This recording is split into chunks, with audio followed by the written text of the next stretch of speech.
Welcome back to episode 17 of Mended. We have Brendan here today. Welcome. Thank you. Thank you for having me. He just waited like 30 minutes for me to get here. So It's all right. It's all right. I want to put that on the record, that he's a real one. I'm early. What's going on? Where are you from? What do you do? Who are you? Loaded question. I know. We're getting right to it. Yeah, no, let's do it. I am originally from the South Shore. Ugh. I know. Yeah, dude, I knew that was going to be a thing. I knew it. No, I get it.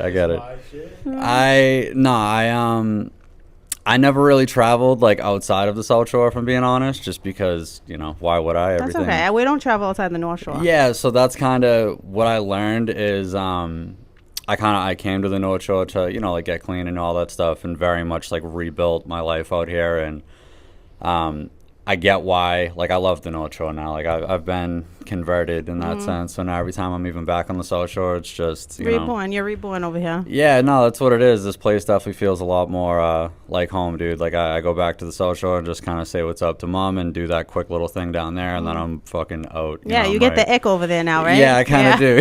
Yeah, I kind of do. Yeah, so it's just... what part of the South Shore? I grew up in Weymouth. I lived in, like, the Quincy area.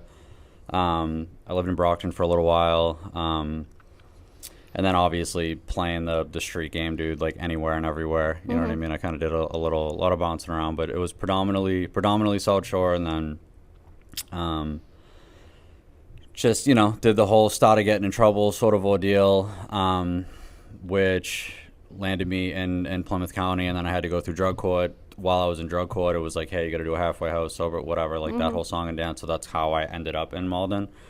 And I just kind of like rebuilt everything from there, just because, I've heard a lot of people say it where the recovery community is enormous in the North Shore. Not that South Shore doesn't have one. I'm not going to say it's like all that, but it's different. Like when I tried to get clean in the South Shore multiple times, and it just, I never really found my crew, my people sort of deal. It was very...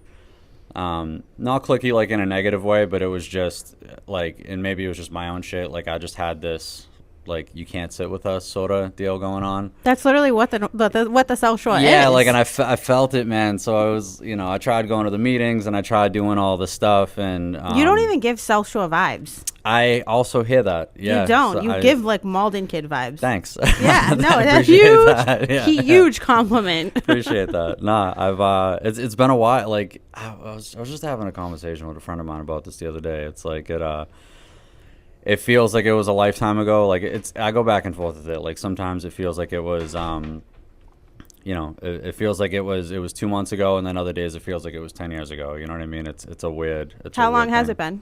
I'll have 4 years in November 11th. Okay. So next month coming up. Yeah. Good shit. By far, like the longest amount of time I've ever had before. It was like I couldn't even, it was like a suspect 6 months kind of creeping in, doing all that stuff, But yeah, other than that, man, as far as who I am is obviously. Who are you today?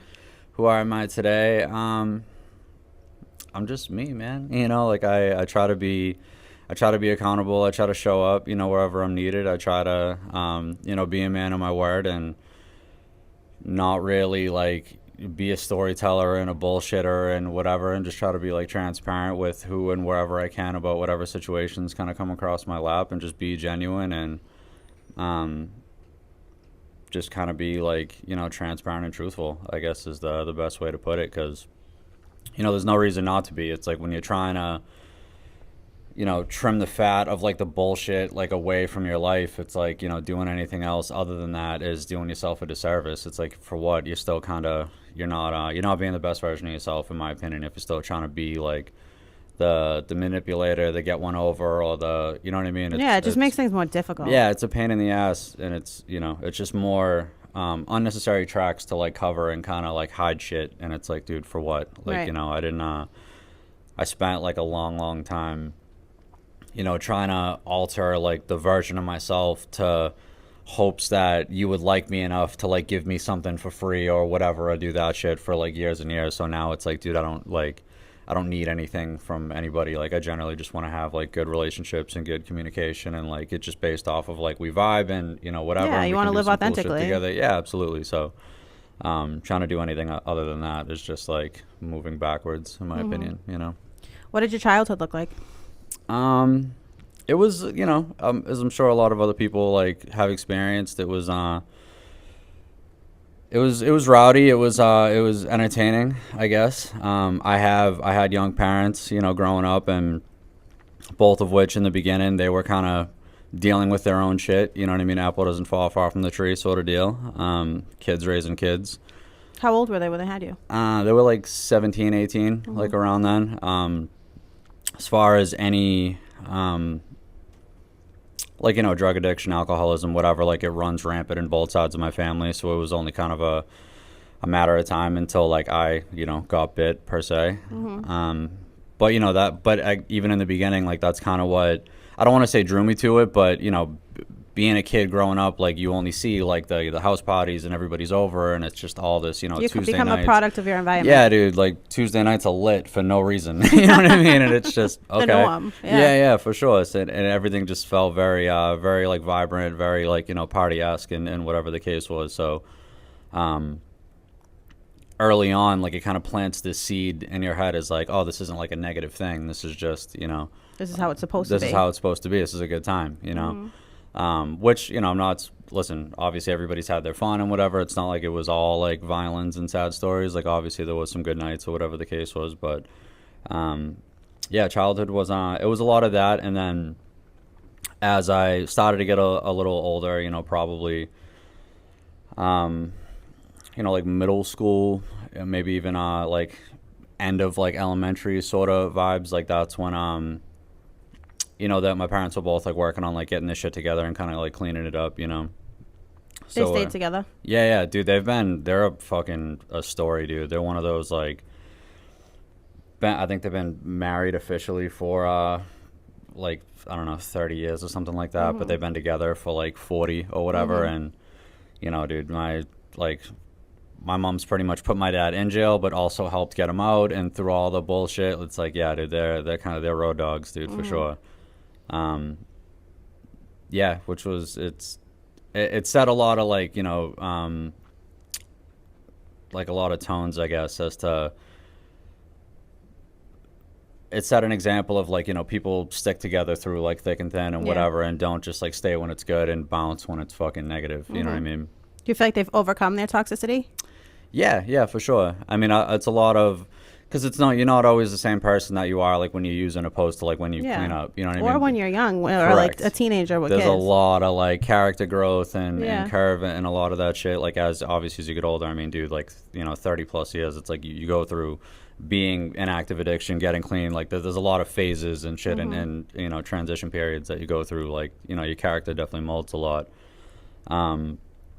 But yeah, dude, they just kind of they thugged it out, dude, and they did a really good job of like overcoming. Yeah, like if dad wasn't on point, mom would carry the other 80% and vice versa. Like I've seen them both, it's very, very seldomly is it like a clean 50-50 like in a relationship like at all times. Like sometimes it is 70-30, 60-40, whatever, like in either direction, and I've seen them both 100% through the years, like carry each other's weight whenever needed and just keep the lights on, keep the roof, whatever, all that shit. So they did a really good job. And it was cool to even have like conversations like with my parents, especially like as I got older, just about like all this shit, Yeah.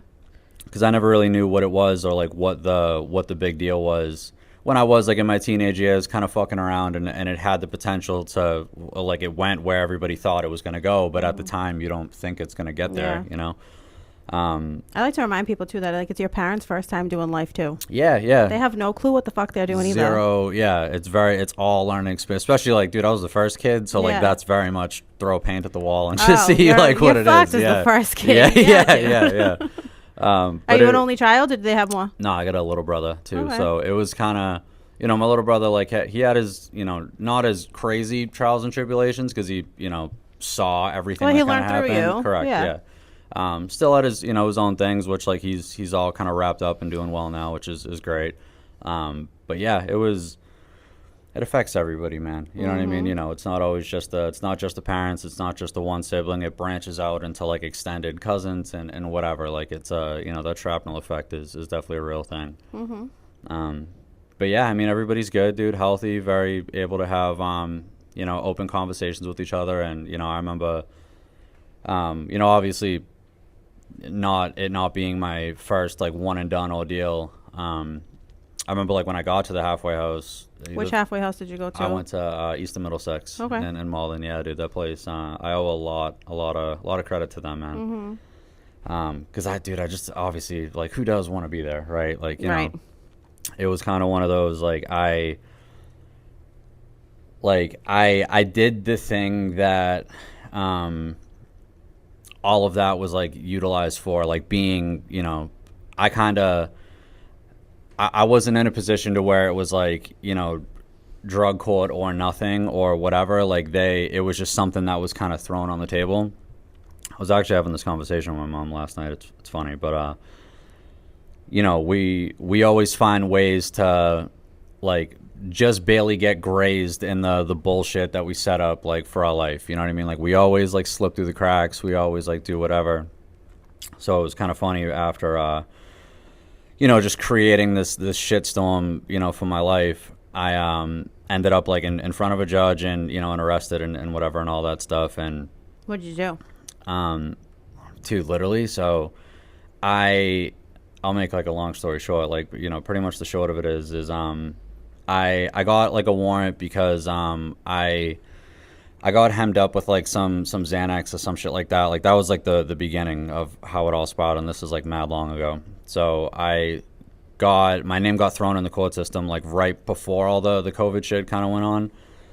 And then obviously when the COVID stuff did happen, they were like pushing out hearings and whatever, like a bunch of shit just kind of like went away because courts were a fucking mess around that time. So I wasn't hearing anything about like, appearances when I was supposed to be there or whatever the case was, like throughout that whole time. A possession charge. Right, yeah, it was a possession charge, correct. So I was like, oh, I just was one of the people that slipped through and they forgot all about me and whatever, right? Yeah, right. Yeah. So then towards the end of COVID, I got a letter or something like that in the mail. I was staying at my ex's house, I remember, and it pretty much told me that, hey, like, apologies that we haven't been in touch for the last year and some change, but like we didn't forget, so you need to be at court on this day or whatever.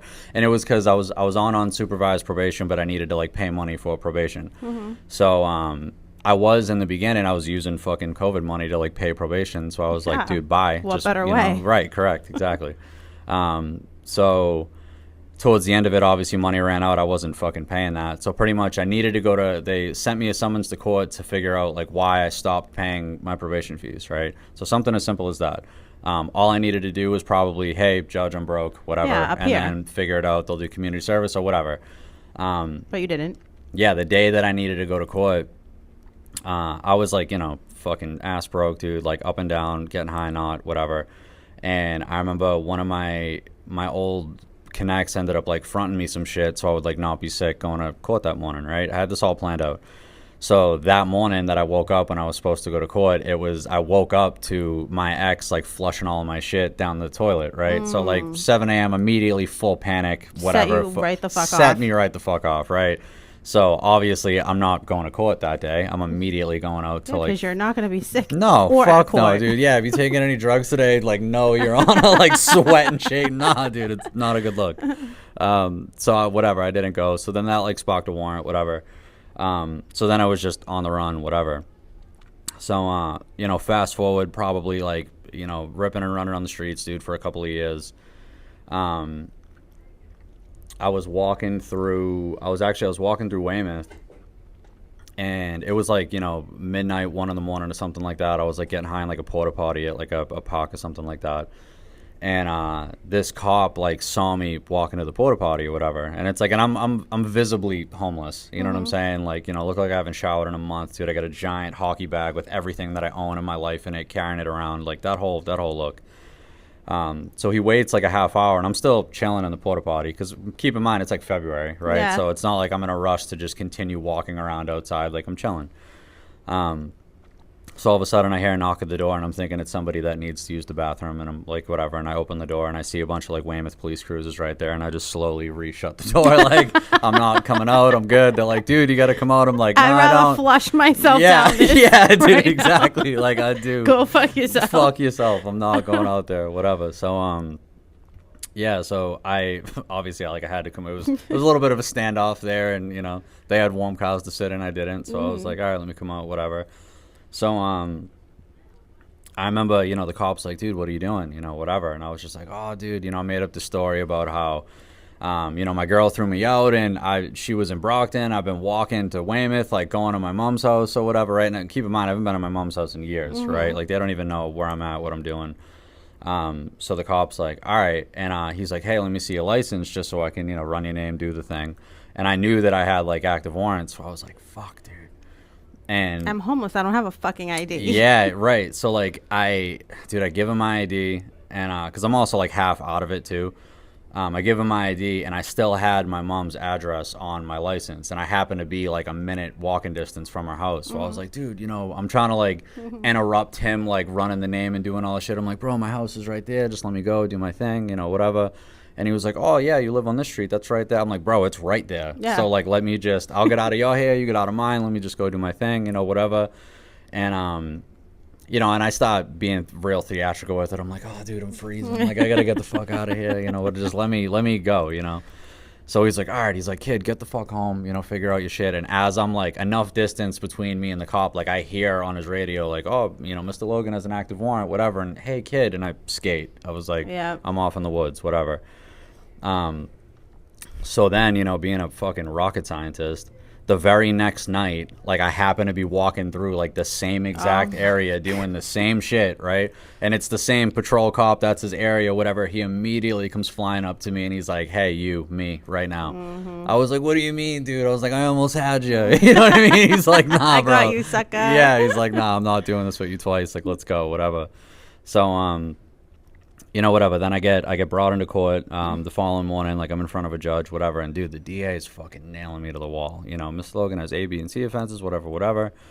But they were like, oh, the DA was like, oh, he'd be a great candidate for drug court. He clearly has like addiction issues. He has multiple subsequent like possession, charges, whatever the case is. And and I'm like, dude, I'm fucked, right? Like that's all that's going through my head. Yeah, because you're not done using. Yeah, I'm not done using. I was like, dude, this is going to suck. Like, I got a ride heading out for me. And I remember, dude, the judge is like, hold on for a minute, because he's looking at, like, my paperwork, and he was like, I don't see in the terms and conditions of, like, Mr. Logan's probation, like, agreements that he's stipulated to be on drug testing. He's on unsupervised probation. So, like, was it ever in the terms of his conditions of his probation that, like, did he violate by, having drugs on him or, whatever, yeah. right? So the DA is like, well, no. Because whatever, like he was on unsupervised probation. So the judge turns to the DA and he goes, that's your fault. He's like, I'm not going to penalize him in open court right now because you guys fucked up and didn't put him on drug testing. Right. Clearly he should be, but like that's you guys fucked up. Right. So, you guys didn't offer him any help or accountability. Literally. So he's like, dude, this whole thing is a wash. And I'm like, send it. Yo, well, I'm like, dude, judge for Prez, bro. Oh, my like, boy, you're I'm my coming. dude. Yeah. So I'm like, all right. So then he turns and looks at me and even so before I ended up appearing in front of a judge the next morning, dude, I had like some shit in my sock when I was in Weymouth holding or whatever, and they didn't find it. So like I was getting high in the cell and shit, and I overdosed, and they had to bring me to Southern Hospital in Weymouth and whatever. So they cut all my clothes off and all that shit. So I'm in Brockton courthouse, like in a fucking hospital gurney pretty much, with like these like 9XL sweatpants on that are like falling around my knee. You know what I mean? Complete disaster. Complete disaster. So I don't even have clothes. So the judge is like, dude, you pathetic mess. yeah, like I can let you go right now, and like we can set another hearing date, like if you're even alive long enough to make it back into this courtroom and do that, and we can maybe try to get you some help, or he's like, I can hold you and I can try to find you a bed at a treatment program, like if that's what you want to do. And that was very much like one of those like, dude, red pill to blue pill. Like I knew that was like a moment. Like yeah. I wasn't so oblivious to like not see that happening in real time. And you took the holding to the bed? I'm playing the tape. I'm like, dude, it's February. Again, like I'm in Brockton Courthouse. They're not giving me a ride back to Weymouth, right? All of my property is at Weymouth Police fucking District or whatever. Walking around in a fucking It's 9 degrees out. I got my ass hanging out in a hospital gurney with like the grippy socks on. I don't even have shoes because they always lose the shoes in hospitals. So I'm like, dude, how the fuck am I even going to get back? And then just finally once I put clothes on, then I got to figure out how to get off E with no money and no phone and do the dance again. You know what I mean? So I'm like, dude, this ain't it no more. You took the bait. You know what I'm saying? Yeah. So I was like, all right, because, you know, dude, in my other attempts of trying to get my shit together, it's like, dude, I do well. Like, you know, I always did well, like, getting clean. It was just the staying shit. Like, I can do all of the initial beginning things and be a student of the game, right? It was just, what do you do after that to, like, maintain it was always my issue. I just never sat my happy ass down long enough anywhere, longer than, like, a month or 2 months or whatever, to, like, figure all that other shit out, you know? So they were like, all right, dude, you know, drug court's like 18 months, you know, this is whatever, like, we'll do this. So I was like, dude, all right. But in my mind, I'm like, dude, I'm using all of this to my advantage. Like, you guys are going to give me a place to stay. Yeah, I'm going to go to ATR and get my little check and go to Marshall's and get some fucking clothes. So I'm not, like, in my jail shit, you know what I mean? Couple of meals a day, you know, not weigh 110 pounds soaking wet. Sure, send that. Job search after, like, 30 days, figure something out, you know, meet some people, whatever. Like, I'm gonna do all this, like, let's fucking run it. So, dude, I went through 18 months drug court, not a slip, not a fucking violation, nothing like that, you know, whatever. Graduated flying colors across the board. You know, finished out all the halfway house stuff, obviously, and just, like, you know, everything that it's intended to, that it's supposed to do, like, I did. And I knew that from, like, you know, because it's like, dude, when you're done, you're done. Like, when you're going to do it, just do it. You're just already doing it. Yeah, you know, we've all heard stories and we all know people that turn that 18-month probation sentence into 5, 10-year, whatever, because of the, you know, whatever. And dude, no shade, I get it. It's difficult. But just me personally, I was like, bro, I don't want to, I'm all set with this shit. Because it's like, if that's the case, then just, like, give me my time and I'll just do that and re-fuck my life and I'll see you again very soon. Right. You know what I mean? But I was like, dude, you guys are going to give me the blueprint on how to, like, get my shit together. Obviously, the other 50% is me doing the work to get my shit together, which, like, I actively, you know, wanted to do. So, yeah, dude, I just did it. I took full advantage of all that shit. And you ended up in Malden and East of Middlesex? Yeah, ended up in Malden, East of Middlesex. And just kind of, and I used that too because I'm like, bro, I didn't know anybody out here. You know what I'm saying? That's another thing too. It's like, I don't want to be fucking alone, you know? And it's like, it's not like you know, I was 15 or 16 and I get to go into, like, a new school or whatever and acclimate that way. I'm like, bro, I'm a grown ass man. I don't fucking know anybody. And, you know, and it's not your people. Yeah, I found my people, like, mainly kind of, you know, it started off, like, in the halfway house because it's like dorm room living and whatever and all that shit. So, you know, unfortunately, you know, you go into it with the blind mindset of, like, everybody that I met day one, the crew of 25 of us, like, we're all going to take it to the hoop and, you know, whatever. Cool. You know, and not to say that there isn't still some of us hanging around, there is, but out of that, you know, 20, 25, there's maybe, like, 4 or 5 or something like that I met specifically from there, you know, throughout the rest of, you know, this journey so far from, you know, going to do commitments, going to meetings, getting sponsorship, meeting other people that way, like working in treatment, meeting other people that way. It's like I've built, like, a crew and whatever of people that I fuck with. So it's like, yeah, dude, everybody in my life is in recovery, or I met through, like, a recovery foundation. You know what I mean? But it's cool, man. It's like some of these people, even though I've only known them for, like, a year, 2 years, you know, whatever it is, it's like there's just that. You feel like you've known them for way longer, or we both know what it is and we both know what we're trying to do. So it's like, there's no, you guys all come from the same family. Yeah, there's no angles, there's no whatever. It's just like, you know, hey bro, what's up? You good? No, I want to fucking jump off the Tobin today. All right, cool. Me too. let's get into it and let's talk about some real shit. Yeah, the amount of mental health checks I send out on, like, a weekly basis. Yeah, you got it, man. It's important. And, you know, I feel like everybody needs somebody just to let loose on and have, like, the no judgment and whatever, because it's like, dude, life's fucking stressful. Like, just because that's another thing that I realized too. It's like, dude, just because you get clean doesn't mean everything's just so and life's just going to continuously, like, unfold for you in a perfect. Life can suck sober and you can fuck things up sober. 100%. Yeah, it's just, you know, you and it's like you have to deal with it because it's like you can't even just go, oh, I'm going to go get high and just go on a run for a month and not, you know, that's not the answer. So it's like, yeah, dude, you really gotta, but it's like, you know, you get to use your brain in different ways because it's like you get to kind of figure out the fucking puzzle on, like, how to put it all together. You know, that's kind of my, I don't know. I try to find, you know, things that make life worth doing. Like, I'm big on, if there is an issue or if there is some sort of like a wall in front of me, it's like, how do I like knowing all the pieces to it and kind of figuring out how do I like put it back together or deconstruct it to make it look a little different, like if need be or whatever. But yeah, I mean, dude, so that's a little on the backstory on how I got to sitting in this chair right now. But what do you do now? Like, what do you do for work? What do you do for fun? I what are work, some things about you today? Yeah, I work in treatment. I've been working in admissions for a treatment facility for a couple of years now. As far as fun stuff, like whatever the moment calls for, honestly. I've done way more traveling in the last like 2 years than I ever have. Me too. Like I said, yeah, dude, it's lit. You know what I mean? It's cool. I have money now to go do some shit Right? when I want to. So I'm like, all right, cool.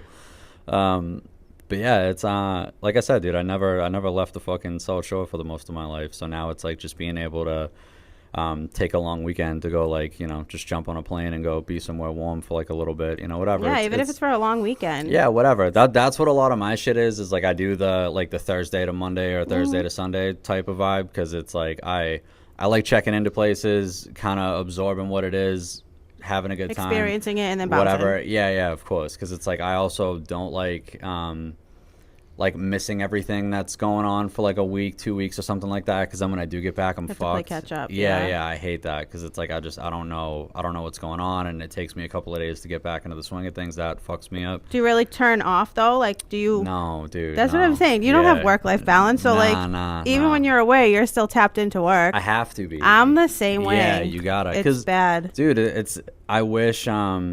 And I don't know. I go back and forth with this too, because on the one end of it, it's like I've done both. Like, prior to working in treatment, I did the all the blue collar stuff. You know what I mean? The landscape and moving, construction, roofing, insulate, whatever it is. Hated it all? I've done all that. So I'm glad that I did all that, because I'm good with my hands, dude, and I can finagle some shit, or I can whatever. I come from a very like blue collar like working family, like sort of shit, as far as the men of my family go. But it's like, dude, that day ends at like 3 or 4 o'clock or whatever. It's like, you get a call at 5 o'clock, and the super's calling you being like, oh, dude, the house burned down on Friday. I don't give a fuck, dude. I'll deal with it Monday morning when I come in, and we'll get the shovels and clean up. Yeah, I don't know, not my deal. But treatment isn't really you don't really get to have I'll deal with it tomorrow, because it's like everything's happening right now. You know what I'm saying? And it's like life or death. Yeah, it is, for sure. Right? Most of the time it is. It's like, a lot of people got some shit. Dude, crisis does not have business hours. Like, I say that all the fucking time. And, nope. Is it, does it get to be like a lot, even especially on the people like working in the field, as I'm sure you can attest to? It gets to be a lot, for us too, because it's like we're trying to help people. We're trying to help navigate people the best that we can, based off of the experiences that we have and just the knowledge that we have, while also trying to meet people where they're at. That it's like, dude, sometimes when you're just not ready, and trying to get them to see the end game, and or a little bit of the light. And it's frustrating as all hell sometimes, to where but I've cooled my jets a lot recently, just because it's like, dude, the shit will drive you nuts, like, if you let it. You know what I mean? There does need to be a little, like, work-life balance does need to be a thing to the best that you can, because I've seen it happen to a lot of other people, where it's just it's always like a 24/7 100% on, and I see those people fucking burn out something fierce a lot. And dude, a lot of people that work in treatment, like, it's not unheard of that they relapse because of it, because it's just way fucking too much. And I'm like, dude, I don't ever want that to happen to me. Everybody's subject to, I know that. But it's like, dude, when you do need those like decompressive moments, and just like on my end too, it's cool that I have a team of people to coordinate with, to help like lighten the load when need be. Yeah. We can kind of. That's important too, having a good team behind you, or beside you. For sure. Yeah, absolutely. Because it's like, dude, we all get it. We all make time for each of us to have like our total away from everything Saturdays or Sundays or whatever, and we'll try our best to rotate and just still, that way the ship's still floating, but you can still. Step aside you for can a still second. step aside and do your thing. I have my people here too that for sure. I'm at hockey or whatever. Like, of course. I can't get to the phone. Can you take the call? Yeah, absolutely. It's a lot of that shit. It's like, dude, it's just communication. You know what I'm saying? That's all it is. It's like, and having a committed team. For sure. Yeah, that's the biggest thing. But we're blessed with that for sure. We got some people that give a shit, which is good. Mm-hmm. Yeah. What does your recovery look like today? Because I know work can't be recovery, right? We talk about that in every episode or every other episode. We talk about burnout in like every other episode too. Bro, there's a reason why everybody can't be wrong, man. If it keeps getting brought up, it's a thing. I don't know, dude. My recovery goes up and down. As of lately, I'm not even gonna hold you. Like it's not as great as it could be. Full transparency. Yeah, no, we love the honesty. Like we had it. I guess was it last week?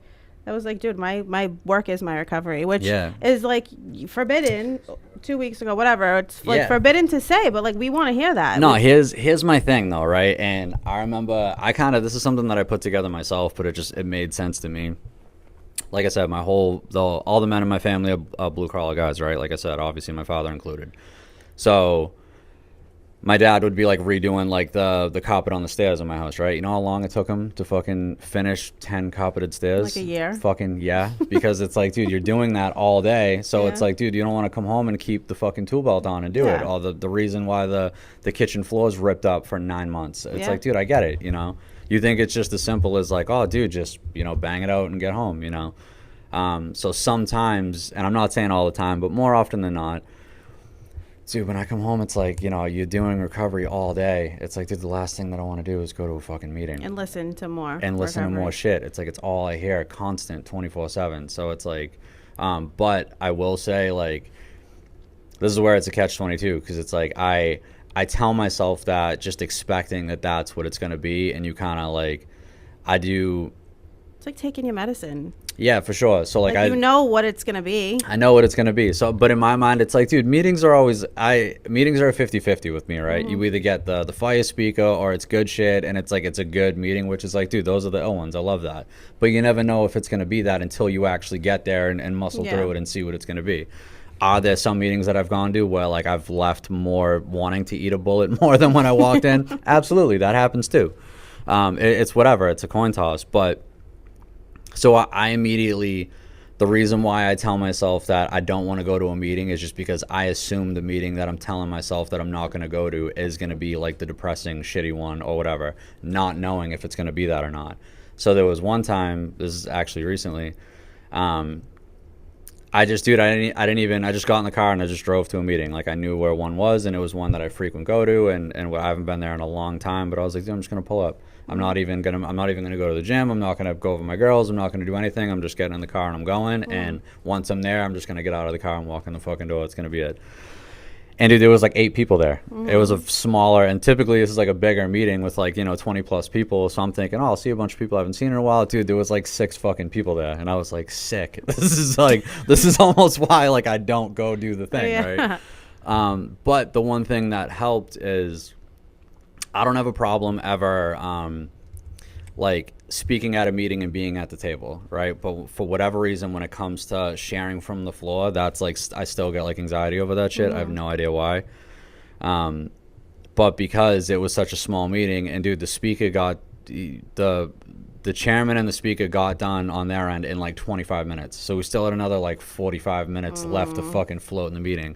And there's, 5 of us. So like, it was like that awkward silence. Yeah. Everybody. Like, all right. Yeah. Like I had to share from the floor, and it gave me enough time to, because it's like, dude, everybody could have shared from the floor for fucking 30 minutes and then go, you know what I mean? So I had to do it, which is good because I let a lot of shit out, but it's like, dude, I feel like you gotta watch what you say sometimes, because it's weird, because it's like the things that I want to vent about or I want to bitch about, like you can't always do that in those settings. So it's kind of it's tough to navigate, dude. Yeah, no, because I'm not an addict, so to listen to like the perspective of being an addict, working in treatment, and still having to work on your own recovery is interesting to me, because like it sometimes seems impossible. Like I wouldn't want to do it either. I wouldn't want to. And your admissions, right? So like you're dealing with people calling when the pain's still fucking fresh. When they're still like down and out, you're being reminded of the pain they tell you not to forget on a constant, everyday basis. Literally every 5 minutes from 9 a.m. to 11 o'clock at night. And they say that's like the key is to remember the pain, never forget it. So when you're being reminded of it every day. You do. But also like there's sometimes where you get a little, it's like anything. You naturally become desensitized to something the more that it's just like thrown at you and thrown at you and thrown at you. You know what I mean? And that's when I do find myself kind of entering that headspace. It's like, dude, that's a conversation that I need to have with myself. Of like, dude, like you've been there. You've been there. This is the game that you're in. This is what you signed up for. Like, don't forget. You know what I'm saying? Like, there's a reason, because it's like you could just as easily be the person on the other end of that phone tomorrow if you want to start thinking that you got it all together and everything's plugged up. Or you're so far removed from that that it disgusts you to even hear anymore. That's what I'm saying. It's like, dude, I've very much heard those stories of people not fuck 4 years, 15, 20, 30 years, and all of a sudden, you know, it's the random Wednesday afternoon, something just switches in their head and it's right back to day one, which is, I've very much heard that. So I'm like, bro, it's not, you know. Yeah, not that 4 years isn't shit, but in the bigger scheme of things, it's like, dude, it ain't shit. So like, you still got a long, long fucking time to go. It is what it is. Yeah, that's true. But yeah, it is, dude. It's a little back and forth, but it's just kind of the biggest thing is just keeping yourself in check and trying not to get like getting comfortable, but not getting comfortable in the right areas of your life. You know, it's the biggest thing. What would you say to a newcomer today? To a newcomer, what is it really that, what do you think like a complete life looks like for you? Like, what are you really trying to get? Because I feel like that's I'm not saying it's an easy question to answer, especially if you're a newcomer, but I feel like a lot of people either don't fully engage in treatment or see it through just because they don't.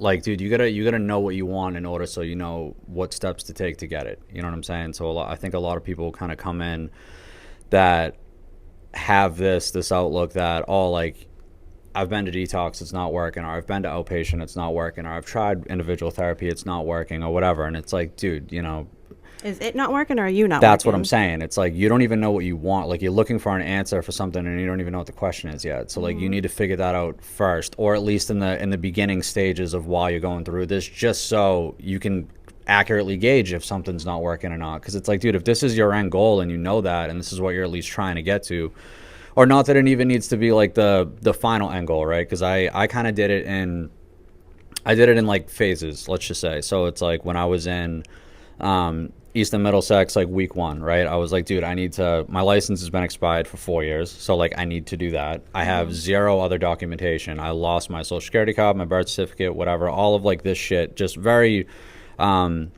beginning stage natural shit that I just don't have anymore. So like, I want to get all of that stuff, you know? So I just kind of created these little checklists for myself of like, all right, yeah, fucking renew my license, set up a checkings account, fucking get my physical social security card back,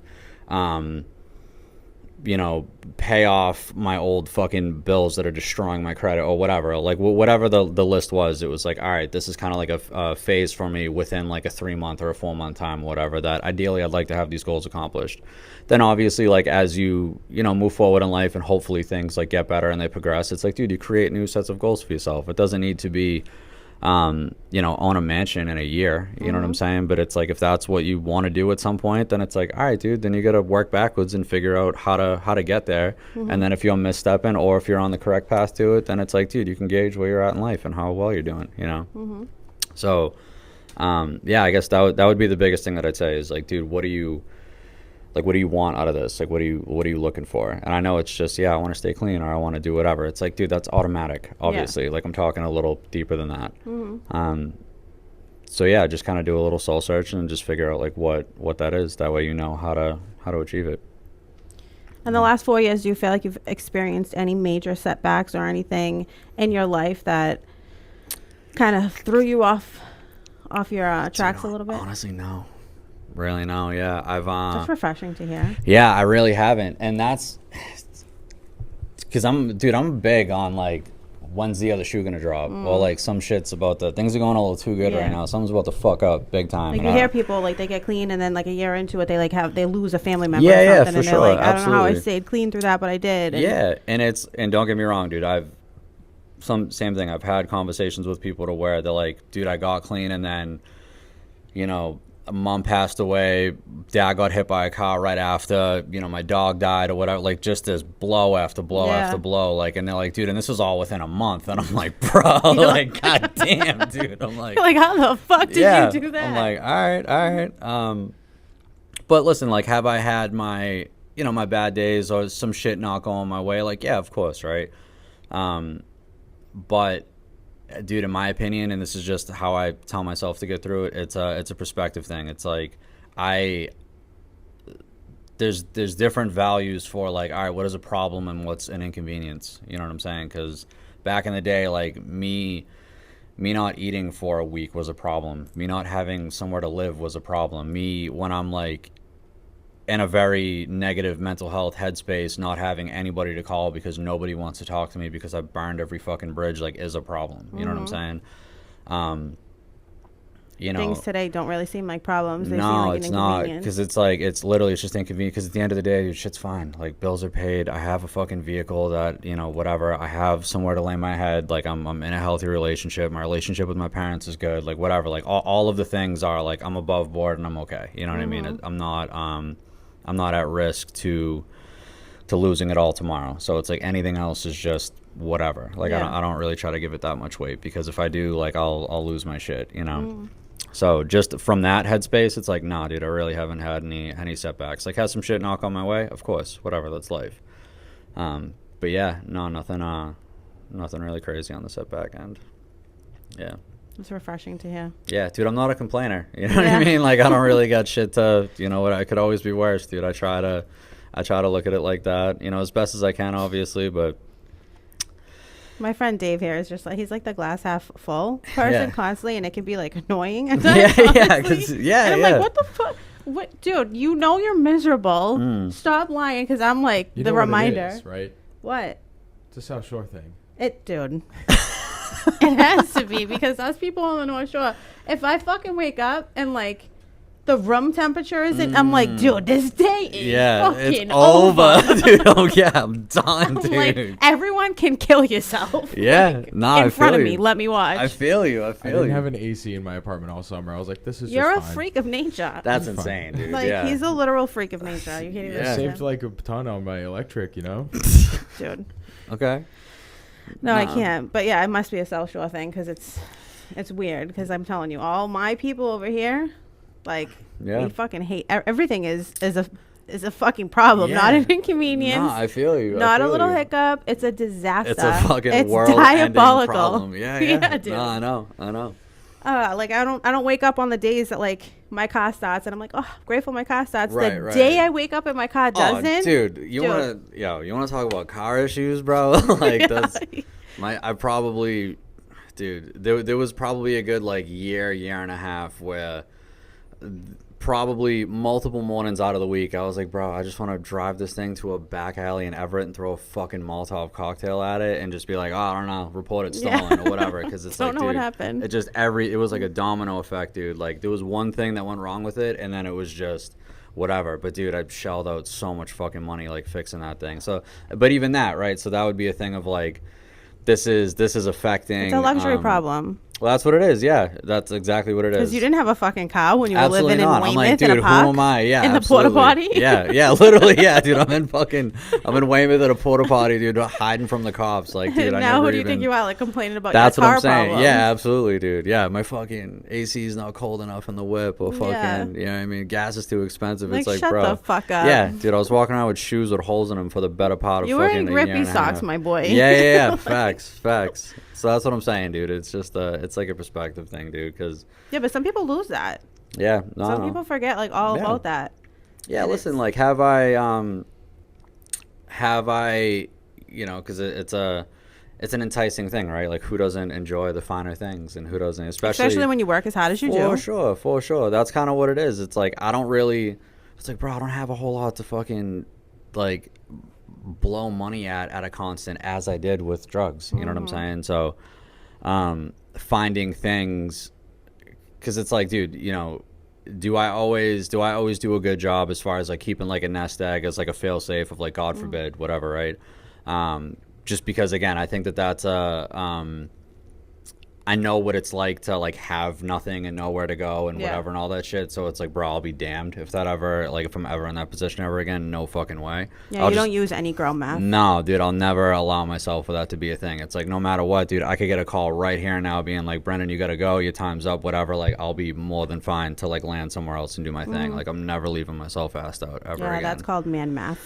Yeah, I can't, like, that gives me anxiety not knowing that, like, you know what I mean? If anything were to happen, like, I wouldn't be fine. But, you know, is there some stupid expenses for like zero reason at all other than just I want it? Sure. Well, you know, you feel like you deserve it today, and it's nothing that you could have ever done in the past. So yeah, you want to live up to that sometimes. Yeah, dude, it's like I just want to go, because it's like, you know, especially, you know, not to even keep on bringing it back, but just because work takes up so much of my life to where it's like, dude, I need something to go do, or I need like, yeah, you know, or to make it worth it. Like, don't ask me, I'm the worst fucking person. I'll be like, book the trip. Yeah, exactly. Just get go. a new lease. Yeah. Drive a 2028 whatever. Mercedes. Yeah, like, let's whatever go. You want, figure it out tomorrow. We We're work good. 50, 60, 70 hours a week. Yeah, you should have whatever the fuck you want in life. Whatever you want to do. Yeah, absolutely. No, I'm the worst person. I and I use girl math for all of it. Yeah. So it's even worse. Dude, which is fine. Like, because again, it's like, dude, if as long as, bro, I'm a firm believer in like, as long as shit's taken care of, like on your end, you know, whatever, like,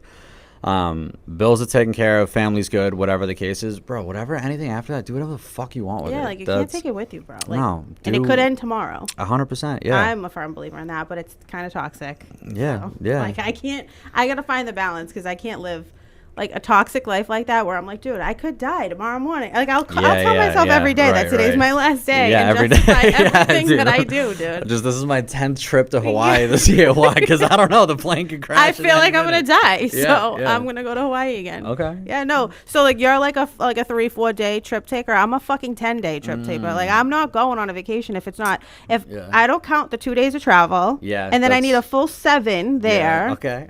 Like, I'm not don't call me for a weekend getaway. I mean, I'll still go, but I'm not going to enjoy it the way that I would. Because you're just counting the days until you got to come back. Yeah. Like, no, by the time I get there and settle in and find my first outfit, it's time to go. So, dude, it depends on, like, because I'm big on, like, I wanna have shit, like, I want to go on the vacation, I want to do the thing, but like while we're there, like, what are we doing there? You know what I'm saying? Yeah. Like, each day, if it's like a Monday through Friday or whatever, it's like I want to be able to experience. I want to do something every day that we're there. Yeah. Maybe have a day or two or something to just like fuck off on the beach and rest, do nothing and chill, whatever. Like, that's fine. But it's like, bro, I'm not booking a weekend or whatever to go somewhere just to like sit at the hotel pool or whatever. Yeah, no. Like, me neither. I can do that at I want to go zip lining. I want to jet ski. I'm doing all of it. Yeah. I'm the same way. Yeah, we did it. Me and a couple of my buddies, we've been to Florida a couple of times or whatever, but we went, one thing I've always wanted to do is I always wanted to go skydiving, and we did it on my birthday a couple of years ago. And dude, that was like highly recommend. Highly recommend if you've never done that, dude. Dude, I did ziplining in Puerto Rico. I almost lost my life. I was so scared. Hear me out, though. Hear me out. I very much thought it, because you're falling, crashing into the earth, right? So like, I thought it was gonna be that, you know, that stomach drop and that, like, you know, that feeling. Dude, it's not that at all. It's not that at all. You feel. Especially the first time that you go, you're like, you know, connected to someone else or whatever. So it's like, dude, they control like, you're going out of the fucking plane. They're controlling whether you're living or dying. Yeah, for sure. So the only thing that I didn't like is, I'll say this, when you first jump out of the plane, you know, naturally you have that first 1 or 2 seconds of like, holy fuck, I'm gonna die, right? Which, dude, you know, wakes you up a little bit, gets you going.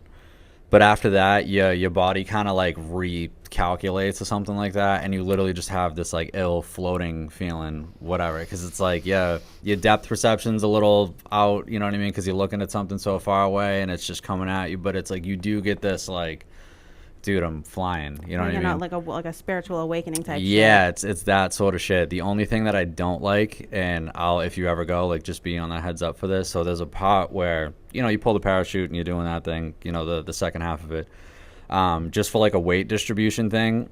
they loosen like the strap so you're not like back to chest. You kind of like So shoulders you feel like to you're their gonna hips. slip out of them? Dude, and my guy like didn't give me the heads up on that. So you felt like you were gonna slip out? Yeah, so like I'm looking, homeboy's behind me, you know what I mean? And he literally just goes, he's like, hold on. He's like, I need you to feel this. And then pulls my strap and I drop, dude, having no idea what's going on. And I looked up, he's laughing. 'Cause, dude, He this does guy, that all the time. He does that all the time, dude. This guy, you know, the people that work there, you can tell, you know, again, being desensitized to something that's, dude, they jump out of a plane 45 times a fucking day. Yeah. So it's like, whatever. That's just all they do. So they get a kick out of like, oh, it's your first time? Say less. Yeah, you know? I'm going to make it extra loose. Extra. Yeah, exactly. I'm like, bro. Oh, no. But yeah, it was a very, very good time. Yeah, no. Yeah. We are at 50 minutes. Perfect. Do you have any questions for him?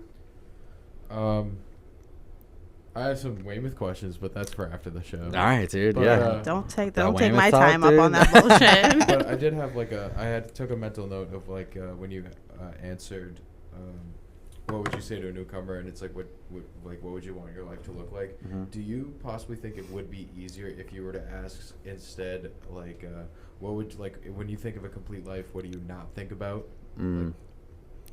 Okay. All right. So when you think of a complete life, what do you not think about? What do you not like see yourself like instead of like because like, I feel like when you ask that question, it like opens that possibility of like anything, and it's kind of overwhelming. But it's like, what do you think? Because they teach you to keep it in the day, and it's like when I feel like when I ask a client or anyone that's coming in and what they want to accomplish, like you said, the only thing they say is I want to stay sober, like I just want to get it this time.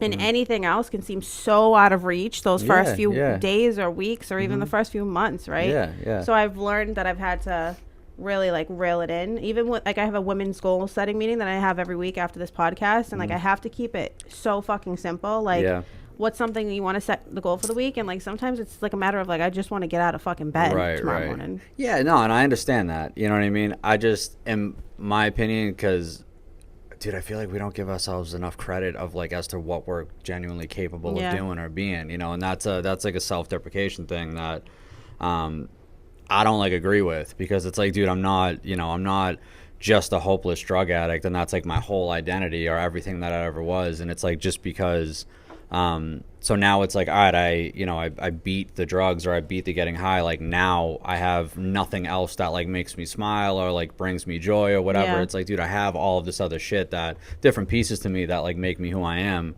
hobbies, etc., like whatever it is. So it's like, what, aside from obviously using, like what are some things that you found joy in, or what is something that you would ultimately like to do, or what position would you like to have your life be in that you would generally just be happy with, you know what I mean? Yeah, no, I'm huge on that too, because even when you're a person in recovery, what are you outside of that? Yeah, because now you don't always have to just identify as like Brendan, a person in recovery. Like you're a human, you're a man, absolutely. Somebody's absolutely. Significant other, somebody's child. Like who are you? Right. Like I'm huge on that. You'll probably hear it in like every episode. Who are you outside of your identity as an addict or a person in recovery? Yeah, and it's a great question to ask, because it immediately also, I feel like people in recovery, it's a good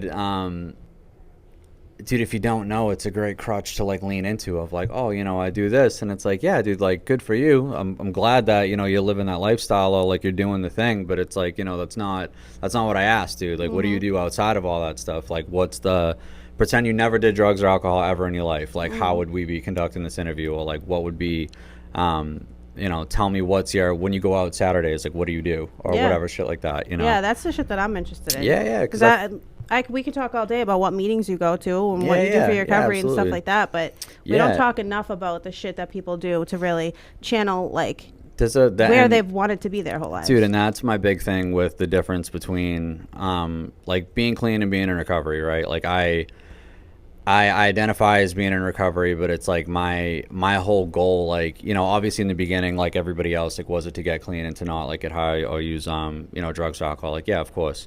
But on the other end of that, it's like, dude, I wanted to like reinstill like my confidence, and I wanted to be happy, and I wanted to just be able to look in the mirror and like the person that I saw, and just be like, dude, I'm doing it, like I'm doing well. And you wanted to redefine who you are and who you're meant to be. Absolutely. Period. Do you have any other questions? No, I think we're good. But Any announcements? Yeah, I was just saying to say shout out to everyone who went to Canopy. I wish I went. It sounded awesome. Yeah, you're fucking stupid for not going. Dude, I had to work. Whatever. I've taken too many days off. But You don't also, prioritize well enough. Also, kickball. I sounded fun. It was good. Thomas pitched really well. Shout out to Thomas. Shout out to Thomas, and Thomas the pimp. it was really good to see the guys come together and be able to like show up and show out, and they played a really good team and they kept up well, and it was a good time. Yeah, but and then other than that, we just have Sober Bowl, November 6th. It's November 8th. November 8th. What's November 6th? No clue. Oh, something I'm doing actually. Oh, excuse us. dude. I'm busy that day, but yeah, November 8th. Is that a Sunday? I think it's a Saturday, and it's here in Revere. What, Okay. dude? You're working again? It's 9 in the morning. I'll be there. I'll be at the. Yeah, because you have plenty of time to call out from now. Well, I'll be at the house. Oh, okay. So if everyone from the house goes, I'll be going. But yeah, November 8th, Saturday at it's 9 a.m. Revere. Harry Delarusso Stadium right here. Yeah. Near Volare. Sounds good. And Yeah. yeah. Thanks, Okay. Brendan, for coming on. Thank It was a you. Thank you pleasure. for having me. Appreciate you guys. Of Okay, course. bye.